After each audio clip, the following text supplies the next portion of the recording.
और बड़ी खबर इस वक्त निकलकर सामने आ रही है, आप तक जानकारी पहुंचा दें। आपको बता दें, मशहूर गजल गायक पंकज उदास का निधन हो गया है। ये बड़ी खबर, पंकज उदास का निधन हुआ है। आपको जानकारी दे दें, 72 साल की उम्र में इनका निधन हुआ है। ये बड़ी खबर, लंबे वक्त से बीमार चल रहे थे पंकज उधास, लंबे वक्त से बीमार चल रहे थे। 72 साल की उम्र में अंतिम सांस इन्होंने लिया है। मशहूर गजल गायक हैं। और आपको जानकारी दे दें कि खबर सामने आ रही है कि आज उनका निधन हो गया।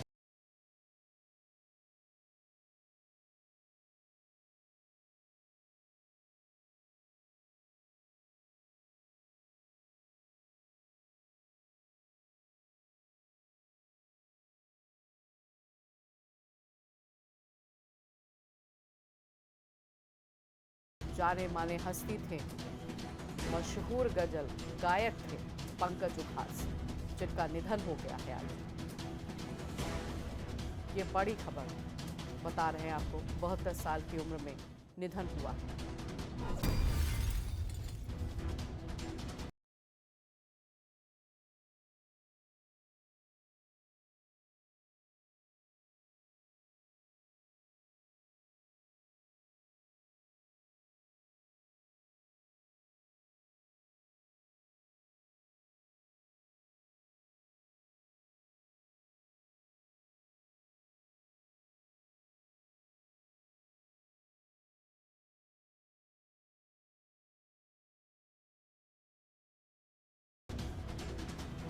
बताया जा रहा है कि लंबे समय से बीमार चल रहे थे पंकज उधास।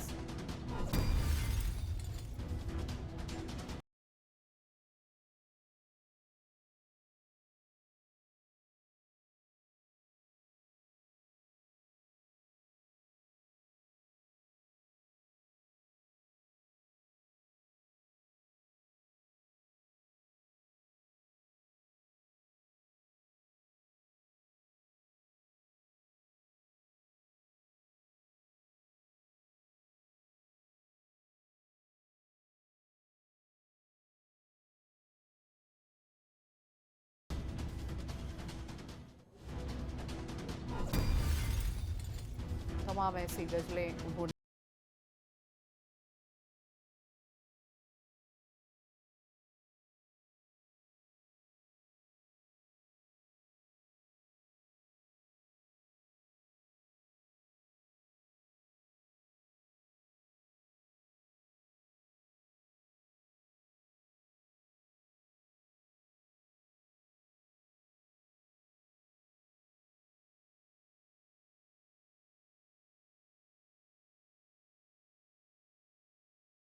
से बीमार चल रहे थे पंकज उधास।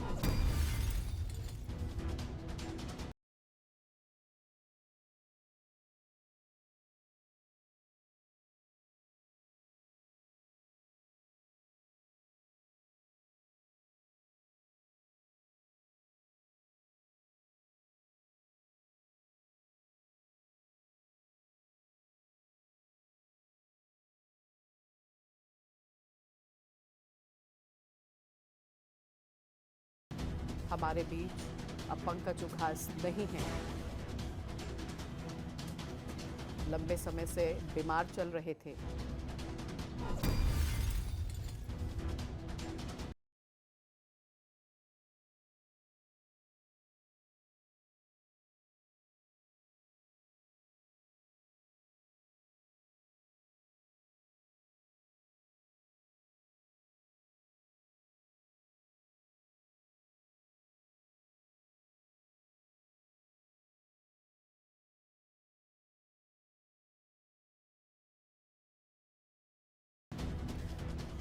और हमारे साथ हमारे सहयोगी मोहसिन खान जुड़ गए हैं। मोहसिन, एक नामी हस्ती थे, इनकी गजलें बहुत ज़्यादा प्रसिद्ध थी और आज ये हमारे बीच में नहीं रहे।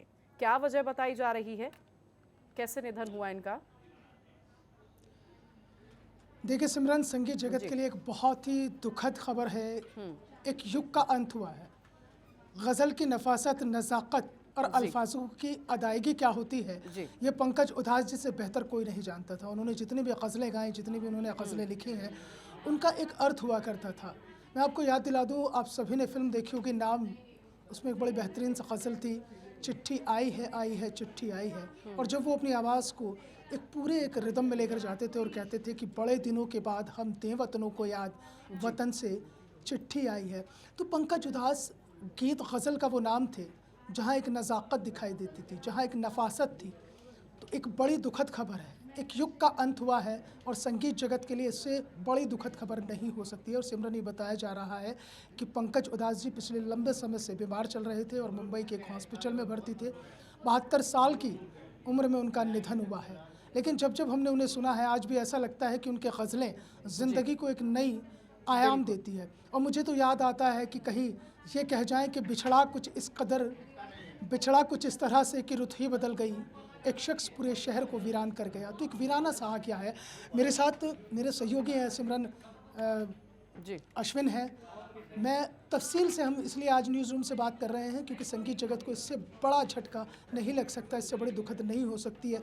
जब कहा उन्होंने कि बड़े दिनों को बाद हम दें वतनों को याद, तो एक रूह से एक रोंगटे खड़े हो जाते थे इंसानों के। और आज जब ये खबर आई है अश्विन कि पंकज उधास जी नहीं रहे हैं, कब उनकी ज़िंदगी शुरुआत हुई और कैसे गीत गज़ल का ये पूरा उनका कारवां चला? देखिए, पहला गीत तो उन्होंने भारत और चाइना के समय उन्होंने पहला गीत गाया था, लिखा था, लता दीदी ने गाना गाया था। उसके बाद उनको बहुत प्रसिद्धि मिली क्योंकि वो गाना ऐसे समय में था, उस गाने के बाद उन्हें लोग जानने लगे थे। 51 रुपये उनके पहले गाने को मिला था। लेकिन पंकज से पंकज उदास बनना ये सफ़र आसान नहीं था। बीच में ऐसे कई मौके आए, कई मर्तबा लगा कि अब ये पूरा फ्लॉप हो रहा है क्योंकि कई फिल्में फ्लॉप हुई तो उन्हें विदेश जाना पड़ा।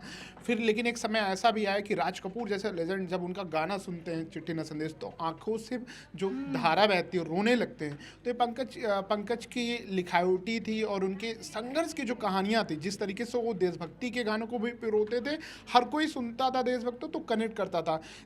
कोई अपने गम में रहे, कोई अपना बेटा खो दे, या तो जितने भी गाने उन्होंने लिखे हैं, आपको लगेगा कि आपके रूह से बोले गए हुए शब्द हैं। बेशक वो पंकज उधास के थे, वो एक यूनिवर्सिटी थे, आप एक खजाना, एक सभ्यता, एक अनमोल रत्न आज भारत ही नहीं पूरी दुनिया खो दिया क्योंकि बहुत लोगों के लिए वो प्रेरणा थे।